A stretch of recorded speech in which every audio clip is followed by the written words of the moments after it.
Welcome to Season 3 of Voices of the Goddess podcast, where we empower, inspire, and uplift women to be the goddesses they truly are. I'm your co-host, Julietta, the magical PT, owner and founder of Body and Soul PT, as well as Soul Candy, intuitive, handmade, and one-of-a-kind jewelry and artwork.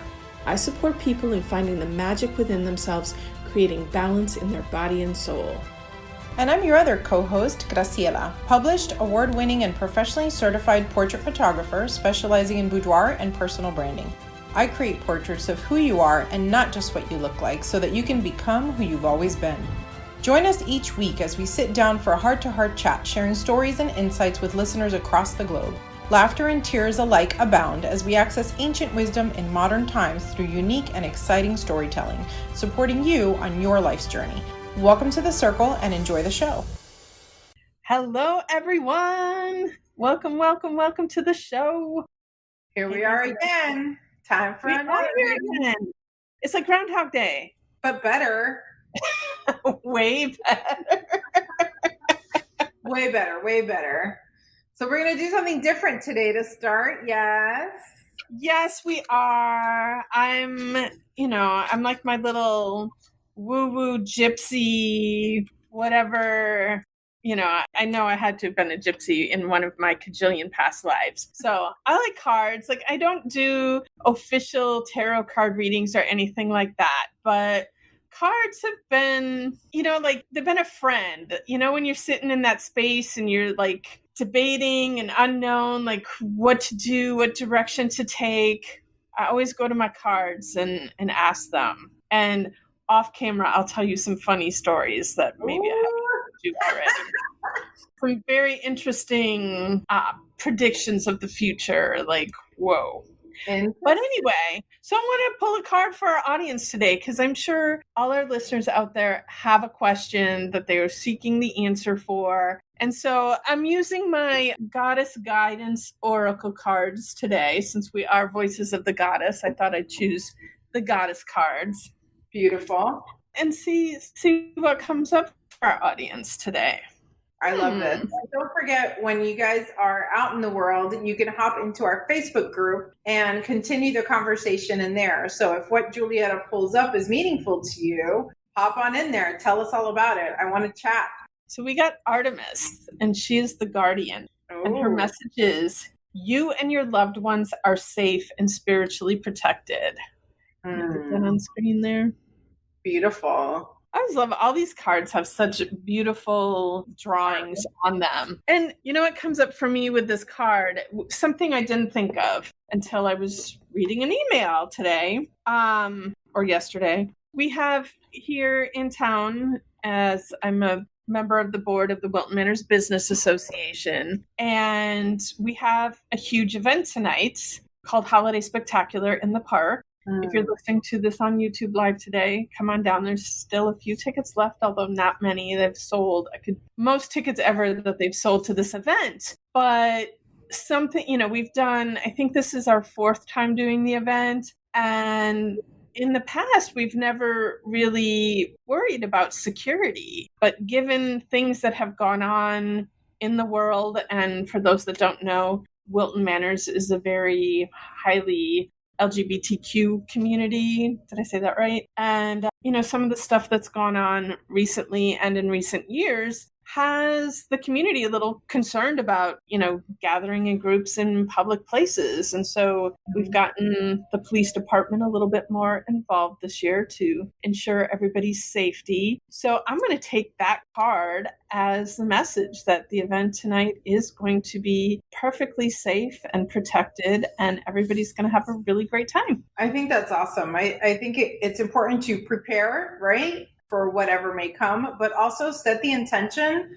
that it's just like a little insurance policy, because everything's going to be perfect. We do have such an awesome community here, and it is such a great little town. Like it's like the little town that could, like it's only, like, what is it, like 2 square miles, something like that. It's, the island city, right? Like it's so tiny, but it has such a big presence, But I love that. I love that. You would read it one more time. Oh, you would ask that. I already put it away. Well, it was, Artemis the Guardian, you and your loved ones are safe and spiritually protected. There you go. Safe and Amazing. spiritually protected. Not 100% the exact words, but does anything come up for you with that? You know, earlier we were talking with one of our other guests about kids traveling and being out on their own and stuff, and being out in the world on their own. So first thing that jumped into my mind was about my kids, you know, that like, it's okay to let them go on a couple of adventures because everything's going to be okay. So I appreciate that. It's always good to get a little reassurance. Yes, yes, yes. All right. Are we ready for our guest? Let's do it. Hi. Hello, Shana. Welcome to the show. Hi, thanks for having me. We are so excited you are here, and we would like you to introduce yourself to our audience a little bit. Tell them who you are and the magic that you do. Yeah, hi, my name is Shana Francesca. I am a life designer, an interior designer, and I work with people to empower them to live more intentional, more courageous, more connected lives. I think from my own experience and working with people for a very long time, you know, I've seen over and over again that there are so many rules that society puts on us that asks us to homogenize, to abandon the parts of ourselves that make us truly powerful because they are authentically and uniquely connected to who we are. And in doing so, we abandon what really truly brings us joy and what allows us to feel in community with one another. I started out my career as an interior designer and then quickly realized that the way that I worked was much more powerful than simply containing it to working on people's homes. But in recognition that that is truly powerful, it expands outside of that, right? We spend 2/3 of our lives inside of our home. And a study that came out a couple of years ago in Europe showed that as far as our happiness is concerned, the number one thing is our mental health. The number two thing is our home. And I truly believe that those two things are intrinsically connected, that our home is a reflection of our mental health, and our mental health can be improved by improving our home environment. And I'm thinking about my house right now. It doesn't mean, and I want to like take a step back, because I think when I say that, some people think that that means their home has to be like perfect and it has to look like it belongs on Pinterest or something like that. And it doesn't mean that at all. It couldn't be further from that. I think what we see on Pinterest and what we see on Instagram is a function of marketing, right? That's telling us that we all need, our home needs to look like this, as close to this as possible. And really that's a function of capitalist agenda to get at people to continue to purchase and consume and consume and consume and extract wealth from the middle and lower class, right? I happen to believe that it's meant to be a unique reflection of who we are. And yes, it should be a certain amount of tidy and organized, and it should facilitate supporting us, not us supporting it. But that doesn't mean it has to look like what we see on Instagram or Facebook or any of those things, right? Because other people's opinions have nothing to do with our lives, and other people's rules can just go to hell. I love that you do this, and I love that you tie those two things together. I agree with you 100%. You know, some good friend once told me, don't underestimate the joy of being in your house by yourself, like for a hot day, you know, like just 1 minute, right? Like letting your family go do something else while you just sit home, because it really, I agree with you. I really do think it should be your nest. Sometimes your nest is full of a lot of stuff and sometimes not, right? And different people are comforted by different things, right? Like that Pinterest stuff that you were talking about, to me, it all feels very cold and almost a little calculated, you know, like, yeah. Right? Not that, you know, we had a different guest that talked about decluttering, you know, and I said, well, no one's going to pry away my pile of National Geographic magazines out of my cold hands, you know? I don't think it's about, I think it's about things having a place and it feeling like they're honored, right, within our home, right? So it's not that like we need to be minimalist and get rid of all these stuff. And it's not about being maximalist and keeping everything. It's about finding that middle road for ourselves, about understanding like, if something's important to me, then let me find a place that honors it. Its energy in my life and its belonging in my life, and allows it to be seen and heard and understood and be a reflection of who I am. Because if it's just something I have to shove somewhere, then is it really that impactful? Does it really need to be around? You know, there's a striking of a balance there that we can only feel through, right?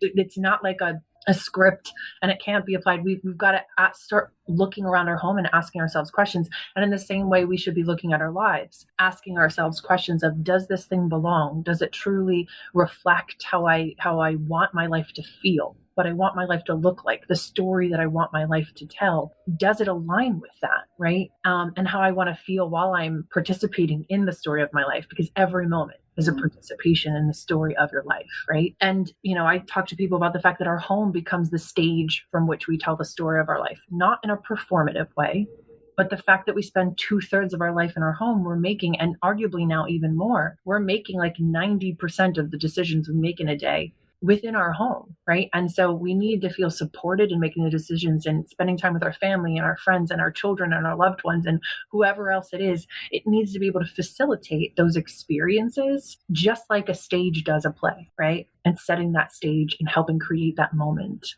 right? That's how it needs to feel. That's beautiful. Can you share a story perhaps of one of your client success stories where you did what you do and how that propels someone forward? Yeah. So I have a client who I worked with for a number of years, and they were in a transitional time in their life. Unfortunately, their husband had passed away from a drug overdose, and had left the house in disarray. It had essentially been turned into even though it was in a very wealthy neighborhood, all the homes are $1 million plus, it was inside just packed with stuff, vestiges of trauma, really. And so when I was first introduced to the client and he opened the front door, I was like, oh, do you need a hug? Are you okay? Because this doesn't feel okay. Nothing about this is okay. Are you okay? He was like, I'm not okay. Can I have a hug? I was like, yes, you can. Come, and then I brought a crew in a 7 and we came in and we cleared all the things out that the husband had left behind, had gathered, and all of these things. And the client started going to therapy regularly and really getting support from other people, other friends, and so on and so forth, inviting people back into his life because he had to sequester himself away from people. But as we cleaned his home and as we organized the home and as we set it up so that he could be proud of it, right, he started having people over again and started being able to connect with people. And now his new boyfriend just moved in, right, a couple of weeks ago. And so I watch as I see, when I say our homes and our life, it's so important that we live intentionally and that we be connected to one another because we desperately need one another. When I see these moments, I see how powerful it is that when we are ashamed of our home, we push people away naturally because it's a reflection of what's going on here, right? It's all connected. And so watching him be able to reach out and get help, because then I was there to help him and say, I'm going to support you in getting better, right? And clear out all the things that you don't even have the mental space to clear out. I'm going to come in and I'm going to do that for you and support you in a healthy lifestyle. Now, he's able to get all this love and support and invite people back into his life and into his home. Right? Because those two things are tied together. Beautiful. Yeah. It has, I look at what any of us three do. And when you see just a shift like that in someone's life, it feels so good and makes it all worth doing, all the hard work that we put in to get to where we're at. That's a beautiful story. Next thing we'd like to know is, because we're all about women empowering women, and not that we love men too, but we'd like to know one piece of advice that you've learned from another woman that has impacted your life. I think just to ask for help, and to recognize that it's all around us. We just have to ask for it. I wish we were in a place in this world where we didn't have to ask for it and people were able to come alongside us, recognizing that we were struggling and know how to help us. But everybody has so much going on. That's not always possible. But we can know that we are meant to take up space, and we are meant to take up space beautifully, and we're meant to do it together. And even if I reach out to, I've reached out to some different friends and they're like, you know what, I can help you with this and this, but this person, I'm going to connect you to this person, and this person can help you with this, and this other person can help you with this. It's amazing how when we stop and we ask for help because we recognize we deserve to have help and we cannot do it on our own. These ideas of hyper independence are vestiges of capitalism, and it's bullshit. Can I say bad words? Yes, you can. It's bullshit, and it is absolutely unhealthy. And we are not meant to live life on our own. We're not meant to do it ourselves. It doesn't just take a village to raise a child. It takes a village, period, for our entire lives. And so reaching out to that village and asking for help not only erases and eradicates shame in a moment of needing help and empowers other people to know that they can do the same, right? So we don't just empower ourselves, we empower others to say, I get to ask for help. And sometimes it's easier to help someone else, even when we're struggling, than it is to help ourselves. And we find the answer in helping someone else, right? The answer for ourselves. So the thing I come back to is, get curious and ask for help. I always say that I think that how our homes literally are built and structured is a grave error. And I say that being someone that I like my privacy, I like, being able to close my windows and only hear what's going on in my house. But I think that literally creating brick houses and putting up fences and creating so much separateness between literally I literally don't know my neighbors. I don't know the people that live on my street. Like, we don't come out together, right? So how can we all support each other when we're living in a society like that, right? So we're all creating our own friends group and our own families, but because I think you physically cannot hear the other person, it takes you one more step, right? Like with my mommy friends, I always tell them, like, when it's 2:00 in the morning and you're going nuts and you want to cry because your kid won't be quiet or whatever, like, reach out. But then you always feel bad, right? Because you're like, oh, I don't want to wake anybody up. I don't want to do this. I don't want to, right? Like, that's all the ideas you put in your head as to why you shouldn't ask for help. But I really think that if I lived right next door to my best friend, right, or right next door to my friend with kids, I would hear it and I would walk over and be like, hey, man, I hear that you're freaking out. Let me help you, right? So because of the way we live today, we have to get comfortable with taking that extra step and just being like, man, I don't think I'm okay. Like, maybe I am, maybe I'm not, but you should come check on me. Yeah, absolutely. I agree. I think the more we put up tall fences and we're like horses with blinders on. I can't see it. I can't hear it. I'm not going to say anything about it. Right. And like, we've lost the ability. And I also think that there's just a general overpopulation problem. There's so many people that it becomes overwhelming to us to know like who and how to help. And there's so much disinformation and there's so much disconnection that it feels like we might put ourselves in harm's way if we were to butt into someone's life, right? Because we no longer recognize that we need one another, because these ideas of hyper individualization have permeated every aspect of our lives. But I do think, you used to have homes that were multi-generational, right? They had 7 and 8 bedrooms and they had multiple wings. Why? Because the center of the house is where everyone gathered together. And then you had wings where everyone could have their separate individual family or their individual lives. And then you would come together. You had multiple generations supporting one another all in one home, right? And there was a reason for that, right? And then like hyper-capitalism came in. It was like, no, everyone should have their own home, and separated us from each other. And so you no longer had the support of community. You had to like figure it out on your own. And that was how you knew you were powerful, is if you figured it out on your own. But that's bullshit. And none of us can figure it out on our own. Like, that's just not possible, right? Especially in this world. And so I just, so much of what I do centers around recognition that community is necessary. And I feel like so much of what I do is helping to connect, empowering people to connect to community and find community. It's why so much of my work centers around group coaching now. I learned this. I was a semi-professional salsa dancer for 4 years, and I learned this in salsa dancing, in that I saw that the people who learned the quickest were people who took group classes. So it went like this. People who learned the slowest took only individual classes, and just them and the instructor, just those two people. People who learned faster went to group classes, and because we rotated partners. Why was that key? Is because each person hears and interprets information different. And by dancing with different partners for each step that you're learning, right? Each step that you're learning, we would rotate partners 3 times. So you're hearing the translation or feeling the translation in your body of how that person heard and saw what was being done and their translation of it. And so that you're understanding how to interact with different people, and you're learning together and processing through each person's interpretation, right? And learning quicker that way. And then the people who learned the fastest not only took group classes, but then went out and applied it and went out dancing.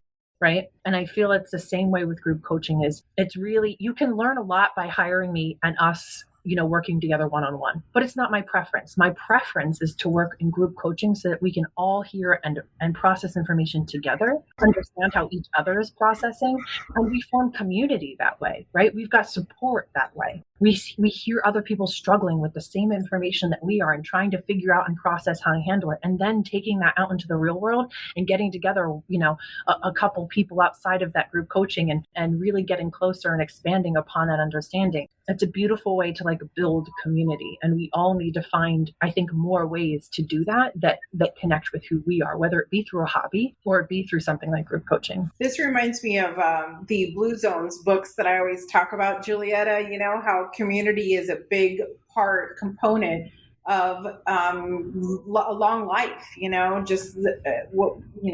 they did research on centenarians and what they all have in common all over the world, right? And one of the biggest things is community. Yeah. And I think it's funny that the reason why they're called Blue Zones is because they chose to highlight them in blue. So now we know them as Blue Zones. Blue Zones. Well, what's one of your favorite books? What's a book that you wish every goddess would read? Yeah, so I just finished reading, and it immediately went on my yearly read list. I have books that go on my yearly read list, and usually I'll read them over and over again for a few years until I feel like I've really truly processed them, and then maybe I'll read them just once a year. But the book is How We Show Up by Mia Birdsong. Incredible book. Talks about community, talks about redefining and the queering of relationship. It talks about stepping outside of the heteronormative, hyper-individualized world that we live in. It talks about how do we build community and who's already doing that work and how can we support that and how can we become a part of it without colonizing it, right? Because I think so much of what happens is, especially as white people who haven't addressed the concepts around colonization and that it has bled its way in through every aspect of our lives, is that we learn about something new and we colonize it. For instance, things like hummus. Hummus is a Middle Eastern food, right? And when people are now familiar with it for a variety of reasons, but America became familiar with it and then started creating weird shit like chocolate hummus, which is not a thing. It's not a thing, right? But it suddenly is. And now there's this weird commercialization of something that's deeply, deeply connected to a specific community, but no one has real true understanding of that connection to that community, right? So I think it's, really important that we understand that we need to take a step back and understand the history and gain knowledge and understanding and ask questions and get curious before we just co-opt something and start applying it to our life without having any understanding of its history and its impact and its power. I did not know that there was chocolate hummus, and I'm not going to lie, I kind of want to experience chocolate hummus now. I refuse. I'm like, this sounds weird. I'm like, chickpeas and chocolate. I don't know about this. I don't know either. Situation. But it's funny you bring that up. Last night, my boyfriend made his own tahini and then made his own hummus with tahini. It's not hard to make. It's so easy to make. That's the thing, it's so easy to make. It's 4 ingredients, literally. Yep. Anyway, so, we always ask our guests, what's a risk that you've taken, something you've done that you felt uncomfortable about, but that you'll never regret having made that decision? Okay, got it. Yeah. Okay. I just wrote my first romance novel. Something to share with you guys in the past or previously is that I grew up in hyper Christian, conservative, fundamentalist, evangelical Christianity. And so I grew up in purity culture. And I think for a long time, embracing my own sexuality felt like a rebellion against those things. But the place that I've come to in my life is a recognition that rebellion only exists if you recognize the authority of something, right? I just want people to listen to that for 1 second. Rebellion only exists if you recognize the authority of something and you are the only person who can give authority to something over your life, right? And so I recognize that purity culture has absolutely no authority in my life. And once I stepped away from that, I did a photo shoot out in White Sands, New Mexico, and did this beautiful kind of okay, this is who I am. It ended up being mostly a boudoir photo shoot, literally on top of sand dunes. I was practically naked. At times I was entirely naked on top of sand dunes. My photographer and I were cracking up, but it was this declaration of this is me. This is me, right? And this progression that has happened since then is me embracing my whole self and recognizing that sensuality and sexuality is a beautiful part of the female and femme experience of this world. And so it led to me writing my first romance novel, and it's called Under My Skin, and my pen name is Maeve Marin, and it's available on Amazon. And it is me being able to live my truth out loud.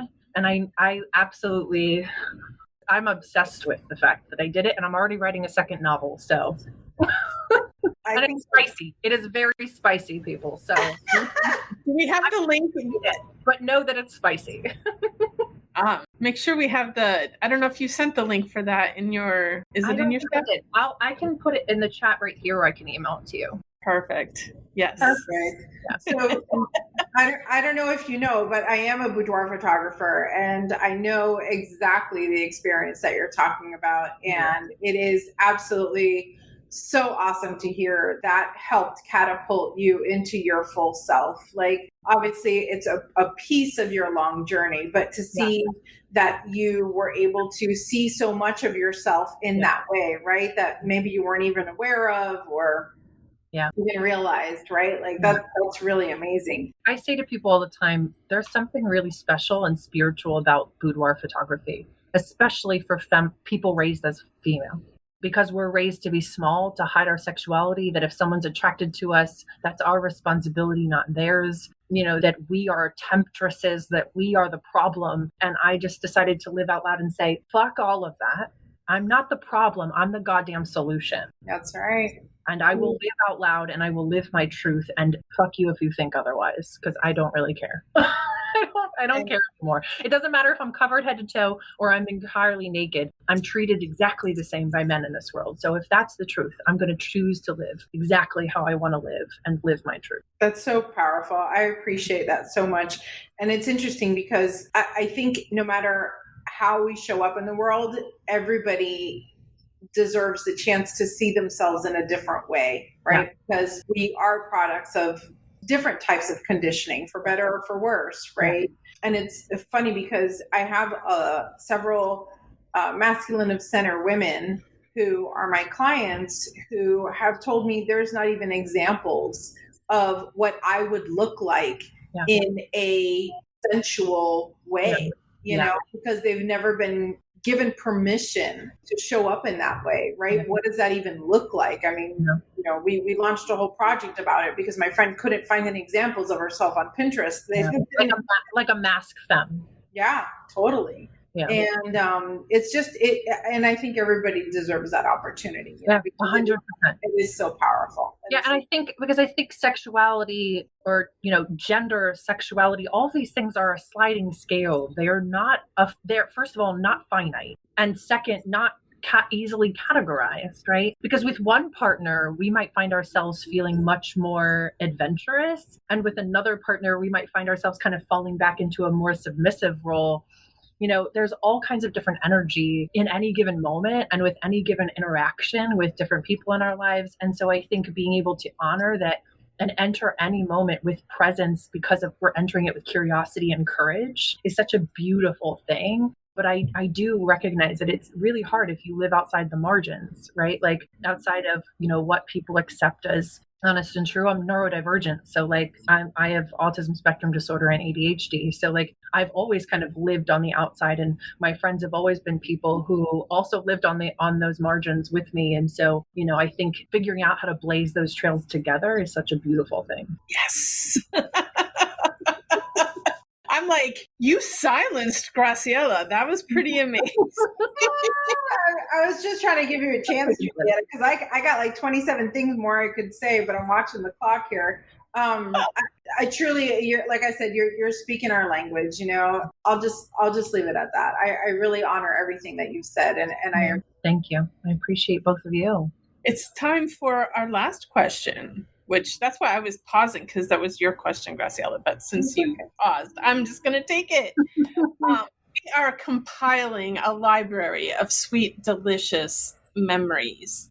And so we would like to add one of yours to our library. What is your most sweetest, delicious memory? I think one of them would be my boudoir shoot. I go back to it. It was only a year and a half ago, and I go back to it constantly, thinking about how freeing it was to literally take my clothes off in the middle. And we weren't alone, although I was far enough away from people that they couldn't see my bits and pieces. We were certainly not alone, right? But giving myself permission to do that and to literally be like butt naked in public on a white, beautiful sand dune was probably one of the most impactful moments of my life, because it was the moment that I felt like I was finally within my own skin. Nice. That's absolutely gorgeous. I do feel a little bit speechless, I'll be honest with you, because I'm on this side of the camera, and this is what I do every day. Like, no matter how many testimonials I get or how many stories I hear, like, each one blows my mind every single time, because it's such a unique and interesting and, I don't know, just powerful platform. You know, like, of all the experiences you've had in your life, Shana, for you to list that as your sweetest and most delicious, like, you know, feel free to shout out your photographer, because it sounds like they made a big difference to you. Yeah. On behalf of all photographers, like, yeah, her name's Ksenia Burson, and she's incredible. She's out of Philly, but she flies all over the place. She works with clients in LA all the time. I flew her to, New Mexico. She'll fly all over the place. She's an incredible photographer. She does weddings, but she also just like nails it with boudoir photography. And I say, I really want to see more boudoir photography, like more guys embracing their sensuality and their sexuality, and from a variety of gazes, right? I think most men honor their sexuality only from the male gaze, and I wish they were able to embrace themselves from the female gaze, right? And like, I think that would be such a beautiful thing for like so many men to go through, to see themselves in a completely different light than they do. I have a few examples of that on my own website. I call them G-men, for Graciela, G-men.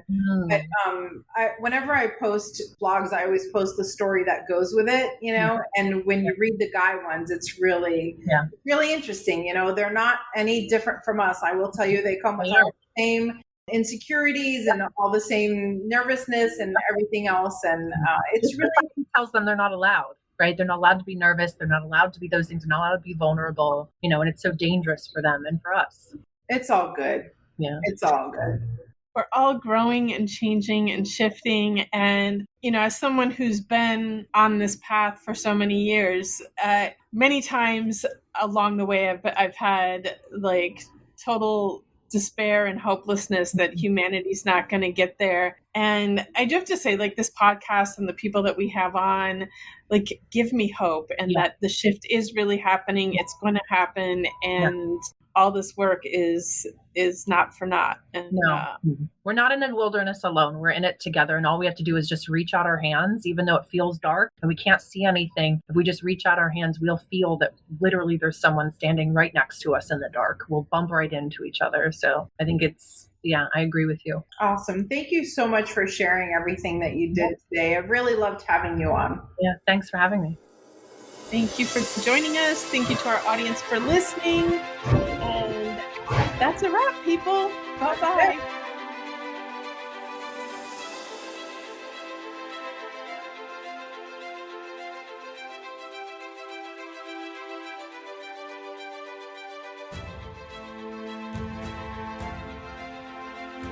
Thank you, dear ones, for joining us today. Make sure you check out the show notes for details on how to get in touch with either Julietta, Graciela, or today's special guest. Don't forget to subscribe, review, like, and share. Big love and gratitude for all of you. May the path before you be ever illuminated by your fellow goddesses. Shine bright and have a magical day.